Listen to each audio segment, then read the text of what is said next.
قومی فریضہ اس وقت آپ سر انجام دے رہے ہیں، اللہ کرے کہ آپ اس میں کامیاب ہو جائے، اگر ان دونوں کو آپ آپس میں بٹھاتے ہیں، اگر آپ کامیاب ہو جاتے ہیں تو ان سب میں جو بنیادی سوال ہے وہ یہ ہے کہ گارنٹیر کون ہوگا؟ اور کیا آپ کو لگتا ہے کہ اس وقت جو ہمارے وزیر اعظم صاحب ہیں شہباز شریف، ان کے پاس اتنے اختیارات ہیں؟ بسم اللہ الرحمن الرحیم. کیا چاہتے ہیں؟ ہم یہی چاہتے ہیں کہ پاکستان پرامن ہو جائے، نارملٹی ہو، مہنگائی اور غربت اور بے روزگاری سے نجات ہو. یہ تبھی ممکن ہے جب پاکستان میں ایک مستحکم جمہوری نظام ہو. آپ نے خود کہا ہے کہ اس وقت ایک نارملٹی ہے. ابھی میں سرکاری پارٹی کے لوگوں کو سن رہا تھا، سب یہ کہتے ہیں حالات خراب ہے اور بہت گمبھیر ہے. تو حل اب کسی کے پاس بھی نہیں ہے. موجودہ حکومت بھی، سابق حکومت بھی، عدلیہ کے ساتھ، اسٹیبلشمنٹ کے ساتھ، کسی کے ساتھ حل نہیں. حل ہے اب عوام کے ساتھ. تو ہم چاہتے ہیں کہ ایک نکاتی ایجنڈا ہو کہ الیکشن ہو، الیکشن سے پہلے تمام سٹیک ہولڈر آپس میں بیٹھ جائے، کنسنسس ہو، گیم کے رولز پر اتفاق ہو، ڈیٹ پر اتفاق ہو.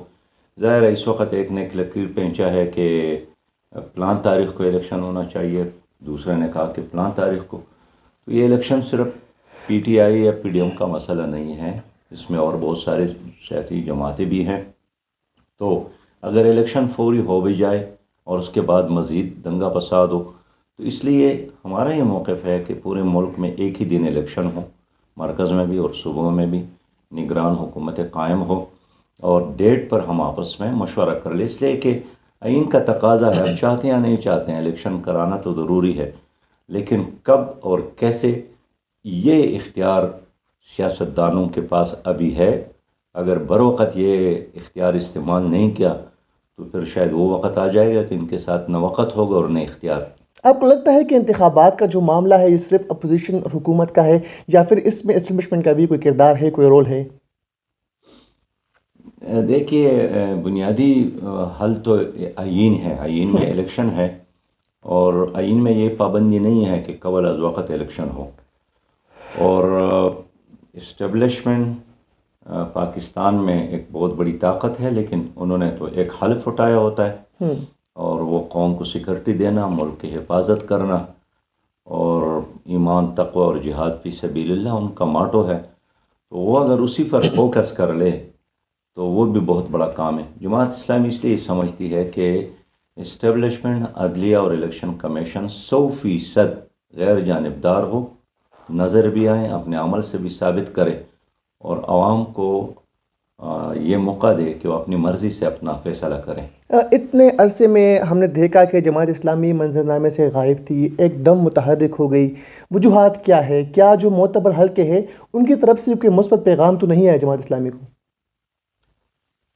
دیکھیے، جماعت اسلامی ہمیشہ متحرک رہتی ہے. سب سے زیادہ آپ نے دیکھا ہوگا مہنگائی کے خلاف ہم نے مارچ کیے. ہر مصیبت کے وقت جماعت اسلامی آپ کو نظر آئے گی. ہر قومی اور بین الاقوامی ایشو پر جماعت اسلامی کے پروگرامات ہوتے ہیں، اور میں نہیں سمجھتا ہوں کہ جماعت اسلامی سے زیادہ کوئی اور سیاسی جماعت متحرک ہے. لیکن قومی اسمبلی، صوبائی اسمبلیوں میں ہمارے تعداد جتنا ہے، اللہ کا احسان ہے کہ سینٹ میں ہمارا ایک رکن ہے، قومی اسمبلی میں ہمارا ایک رکن ہے، لیکن وہ سب سے زیادہ بولنے والے اور عوام کی ترجمانی کرنے والے ہیں. لیکن مسئلہ یہی ہے کہ ہم نے جب دیکھا کہ اس وقت ملک جل رہا ہے، مہنگائی اور بے روزگاری میں بھی، بدامنی میں بھی، ایک آئینی اور معاشی اور سیاسی بحران ہے، تو اس میں ہم نے سب کے ساتھ رابطے شروع کیے کہ ملک تو ہمارا ہے، نہ عدلیہ ہمارے مسائل حل کر سکتے ہیں، نہ آپ کے مسائل اسٹیبلشمنٹ حل کر سکتے ہیں، نہ امریکہ اور جاپان تمہارے مسائل حل کرنے کے لیے آئے گا. یہ سیاسی لیڈروں کا کام ہے کہ خود آپس میں بیٹھ کر اس گھر میں لگی ہوئی آگ کو بجھا دے، ورنہ بات آگے بڑھے گی. اور ہمارے بالکل سامنے چند دن پہلے کی بات ہے کہ لیبیا ایک خوشحال ملک تھا، عراق ایک مضبوط ملک تھا، یمن ایک مستحکم ملک تھا، شام ایک زبردست ملک تھا، لیکن سیاستدانوں کے آپس کی لڑائی کی وجہ سے خانہ جنگیاں شروع ہو گئی. پاکستان بھی آلریڈی ایک بہت بڑے سانحے سے دو چار ہوا ہے. مشرقی پاکستان بنگلہ دیش بن گیا ہے، سیاسی پارٹیوں کے آپس کی لڑائی کی وجہ سے ایک دوسرے کو سپیس نہیں دیا، ایک دوسرے کو قبول نہیں کیا. تو آج بھی ہم یہی کہتے ہیں کہ حادثات سے بچنے کا ایک ہی راستہ ہے کہ ایک پرامن الیکشن ہو اور اس کے لیے ہم آپس میں ڈائیلاگ کریں، بات چیت کریں، باقی مسائل بعد میں طے ہو۔ اسٹیبلشمنٹ پاکستان میں ایک حقیقت ہے، کیا یہ فریضہ سر انجام دہی کے دوران یا اب تک کوئی رابطہ ہوا ہے ان کی طرف سے، یا جو ہمارے آرمی چیف صاحب ہیں ان سے کوئی رابطہ نہیں، ہوا ہے؟ میرا کوئی رابطہ نہیں ہوا ہے اور نہ ان کی طرف سے کوئی پیغام آیا ہے، نہ ہمیں اس کی ضرورت ہے، اس لیے کہ ملک تو اسٹیبلشمنٹ کا نہیں ہے، نہ ججز کا ہے، نہ الیکشن کمیشن کا ہے، تو ہم سب کا ہے۔ اگر چیف جسٹس تنخواہ لیتا ہے تو قوم دیتی ہے، آرمی چیف کو تنخواہ قوم دیتی ہے، الیکشن کمشنر کو تنخواہ قوم دیتی ہے، تو اس ملک کا اصل وارث اور مالک تو اس ملک کے عوام ہے۔ تو اس عوام کو بچانا ہے، عوام کے مسائل حل کرنے کے لیے جماعت اسلامی سمجھتی ہے کہ الیکشن کے علاوہ اور کوئی پرامن راستہ نہیں ہے۔ اگر ہم نے یہ راستہ اختیار نہیں کیا، دروازہ بند ہو گیا، تو پھر ایک اور دروازہ کھل جائے گا، لیکن وہ الیکشن کا دروازہ نہیں ہوگا۔ سر صاحب 2018 کے انتخابات کے بعد جو اس وقت کی حکومت ہے اپوزیشن میں تھی، دانلی کا راگ جو ہے وہ الاپنے مصروف تھے، اس وقت بھی اے پی سی بلائی گئی تھی، کوئی نتیجہ اس کا نہیں نکلا۔ اس وقت وہ حکومت میں ہے، تو آپ کیا سمجھتے ہیں کہ جو ابھی اے پی سی بلانے کی باتیں ہو رہی ہے اس میں آپ کامیاب ہو پائیں گے، اور کیا گارنٹی ہے کہ آپ حکومت اور اپوزیشن کو ایک ساتھ جو ہے مٹا سکنے میں کامیاب ہو جائیں گے؟ دیکھیے، حالات تو اتنے خراب ہو گئے نا کہ اب آپ دیکھتے ہیں کہ کوئی مسئلہ پیش ہوتا ہے تو لوگ یہ بھی اعلان کرتے ہیں کہ ہم بین الاقوامی عدالت میں جائیں گے، بالکل۔ اور اس کا مطلب یہی ہے کہ شاید یہاں کی عدالتوں پر اب لوگوں کو اعتماد نہیں ہے۔ تو میں اس لیے سمجھتا ہوں کہ جو سچویشن بنی ہے، میں نہیں سمجھتا ہوں کہ قومی اسمبلی یا عدلیہ اس کو اب حل کر سکتے ہیں۔ یہ ٹھیک ہے، 1-2 مہینے اور لے لے، 1-2 مہینے اور لے لے، مسائل جو کی تو رہیں گے۔ آج بھی آپ کے ملک میں 1 من آٹے کی قیمت 6500 روپیہ ہے، 1 کلو آٹا 162 روپیہ پر ہے، 1 کلو چائے 1800 روپیہ پر ہے۔ آپ اندازہ کر لے، دوائی 500 گنا اس کی قیمتوں میں اضافہ ہوا۔ آج کے تاریخ میں یعنی ڈالر کی قیمت 282 روپیہ ہے، اور پٹرول فی لیٹر بھی 282 روپیہ ہے۔ یہ ملک کہاں چلا جائے گا؟ ہمارے قریب انڈیا ہے، اس کے زر مبادلہ کے ذخائر 650 ارب تک پہنچ گئے۔ ہمارے ساتھ بنگلہ دیش ہے، ان کے زر مبادلہ کے ذخائر 38 ارب تک چلے گئے۔ ہمارے ساتھ افغانستان ہے، کتنا کمزور، لڑائیاں جنگیں اس پہ گزر گئی، لیکن ان کی کرنسی ہم سے بہتر ہے۔ تو کیا مصیبت آئی ہے کہ ہماری کرنسی ختم ہو گئی، زر مبادلہ، ہمارے آٹا اور آلو اور ٹماٹر یہ کیوں مہنگے ہو گئے؟ مسئلہ یہ کہ برکت ختم ہو گئی آپس میں لڑنے کی وجہ سے۔ تو راستہ ایک ہی ہے کہ عوام فیصلہ کر لے۔ پی ڈی ایم اور پی ٹی آئی کی حکومتیں بھی لوگوں نے دیکھ لی ہے۔ میں اس لیے چاہتا ہوں کہ عوام کو موقع اب ملے۔ اب پی ڈی ایم کی جو فیصلہ سازی کا اختیار ہے وہ نواز شریف کے ہاتھوں میں ہے، جس طرح پاکستان تحریک انصاف میں یہ فیصلہ جو ہے وہ عمران خان کرتے ہیں، تو کیا نواز شریف سے ان تمام جو صورتحال پر کوئی بات ہوئی ہے آپ کی؟ نواز شریف سے بات چیت کی ذمہ داری وہ تو خود شہباز شریف کی ہیں، ان کے پارٹی کا ہے۔ ہمیں تو یہ اویلیبل ہے تو ہم ان سے ملے ہیں، ان سے ہم نے بات کی ہے، اور ان کو بھی حالات کی نزاکت کا احساس ہے، ادراک ہے۔ عمران خان کو بھی حالات کی نزاکت کا موقف اپنا ہے، نظریات اپنے ہیں۔ ہم صرف یہ چاہتے ہیں کہ ماضی کی طرح الیکشن نہ ہو کہ اس کے بعد پھر جھگڑے فساد اور نتائج تسلیم نہ کرنا ہو۔ ماضی میں شاید لوگوں نے قبول بھی کیا ہو، اس بار تو کوئی بھی قبول نہیں کرے گا۔ تو میں اس لیے چاہتا ہوں کہ آپ کے پنجاب پر 21 ارب روپیہ خرچ ہوں گے، پھر آپ کے پی کے پر 21 ارب روپیہ خرچ ہوں گے، تو ایک طرف آپ کے لوگ قطاروں میں کھڑے ہیں آٹے کے لیے، تو وہ قطار چھوڑ کر پھر الیکشن کے قطار میں کیسے کھڑے ہوں گے؟ اس لیے مرکز اور چاروں صوبوں میں ایک الیکشن عوام کی آواز ہے۔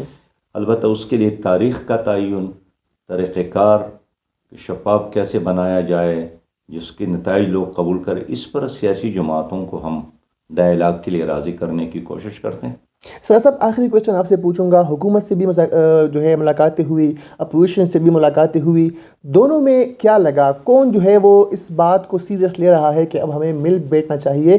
اور اگر آپ جو ہے ان دونوں کو ملانے میں کامیاب نہیں ہوتے تو کیا جماعت اسلامی کا جو مستقبل ہے اس کو کوئی خطرہ تو نہیں ہوگا؟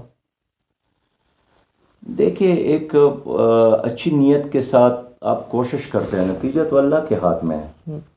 اب میں چاہتا ہوں کہ بدامنی کے بجائے امن ہو، اب میں چاہتا ہوں کہ غربت کی بجائے خوشحالی ہو، اب میں چاہتا ہوں کہ مہنگائی کے بجائے لوگوں کے ساتھ قوت خرید میں اضافہ ہو، اب میں چاہتا ہوں کہ جہالت کا خاتمہ ہو اور تعلیم عام ہو، اب میں چاہتا ہوں کہ ملک میں لوڈ شیڈنگ کا خاتمہ ہو جائے، اب میں چاہتا ہوں کہ جو غیر آباد زمین ہے وہ آباد ہو جائے، اب میں چاہتا ہوں کہ ہر نوجوان کو روزگار ملے۔ تو میں سمجھتا ہوں کہ ہمیں اپنی کوشش جاری رکھنی ہے، نتیجہ اللہ کے ہاتھ میں ہے۔ باقی یہی ہے کہ اب پی ٹی آئی ہو، پی ڈی ایم ہو یا باقی سیاسی جماعتیں ہوں، سب اب اس چیز کی ضرورت محسوس کرتے ہیں کہ ہاں، ڈائلاگ، مذاکرات وقت کی ضرورت ہے، اور اس میں آپ سے میں اتفاق کرتا ہوں، بہت زیادہ فاصلے ہیں، تلخی ہے، تناؤ ہے، اور اس سیاسی جھگڑوں کی وجہ سے ملک میں ایک ڈپریشن اور ٹینشن اور فرسٹریشن میں بہت انتظار ہوا ہے۔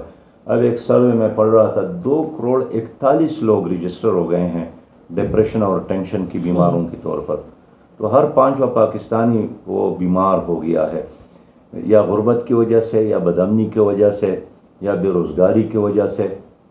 اور ایک ریئلٹی ہے کہ لوگوں کے چہروں پر مسکراہٹیں بالکل غائب ہو گئے ہیں۔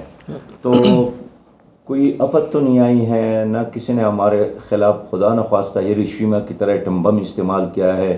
پاکستان ہے، معدنیات بھی ہے، 1,000 کلومیٹر ساحل ہیں، زبردست باصلاحیت نوجوان بھی ہے، جفا کش کاشتکار ہے، محنت کش ہمارا مزدور ہے۔ اس سب کچھ کے باوجود غربت ناچ رہی ہیں، کیوں؟ مقروض ہیں ہم، کیوں؟ آٹا نہیں مل رہا ہے، کیوں؟ بنیادی وجہ حکمران ہے اور بڑ حکمرانی ہے۔ تو ہمیں تو آگے بڑھنا چاہیے کہ بھئی معیشت کو کس طرح ٹھیک کر لے۔ ہمیں آگے بڑھنا چاہیے کہ ایک حکومت ایک سکیم شروع کرتی ہیں، وہ چلی جاتی ہیں، دوسری حکومت اس کو میچور یا پورا کرنے کے بجائے اس پر خط تنسیخ کھینچ کر کوئی اور کام شروع کر دیتی، اس میں وسائل ضائع ہو جاتے ہیں، نقصان کس کا؟ غریب عوام کا۔ تو ہم چاہتے ہیں کہ سپریم کورٹ اور اپنے ایوان قومی اسمبلی کی لڑائیوں کے بجائے سیاستدان آپس میں بیٹھے اور بڑا پن کا مظاہرہ کر لے، اور ایک الیکشن ہو، دانلی فری الیکشن، شفاف الیکشن، اس کے لیے ماحول بنانے کی ضرورت ہے۔ باقی ہر پارٹی کے اپنے نظریات ہیں، قوم ہی فیصلہ کر سکتی ہے کہ کس کو اقتدار دیا جائے اور کس کو نہ دیا جائے، اس لیے کہ سب کے سامنے ان کی کارکردگی اب سامنے آ گئی ہے۔ تو یہ ایک اچھی نیت کے ساتھ ہم کام کر رہے ہیں۔ باقی اللہ کسی کا اجر تو ضائع نہیں کرتا ہے۔ باقی میں نے وزیر اعظم صاحب کو بھی محسوس کیا کہ ان کو بھی یہ احساس تھا کہ واقعی حالات خراب ہے، نکلنے کا کوئی سبیل ہو۔ عمران خان کو بھی اس کا احساس ہے۔ میں نے کسی کو اپنے موقف کے اظہار سے منع نہیں کیا ہے کہ آپ اپنی بات نہ کریں، لیکن چاہتا یہی ہوں کہ ایک قدر مشترک پر، اور قدر مشترک یہی ہے کہ عوام کو اختیار دیا جائے تاکہ وہ اپنے لیے مستقبل کا چناؤ کر لیں۔ بہت شکریہ امیر جماعت اسلامی سعد الحق صاحب ہمارے ساتھ موجود تھے۔ موجودہ صورتحال پر ہم نے ان سے بات کی، اور اس طرح انہوں نے کہا بھی کہ اس وقت وزیر اعظم شہباز شریف اور چیئرمین پاکستان تحریک انصاف عمران خان دونوں کو لگ رہا ہے کہ مذاکرات جو ہے ان تمام تر مسائل کا واحد حل ہے، اور وہ آپس میں مل بیٹھے۔ نیکسٹ پروگرام میں ایک اور پرسنالٹی کے ساتھ آپ کے ساتھ حاضر ہوں گے۔ اجازت دیجیے، اللہ حافظ۔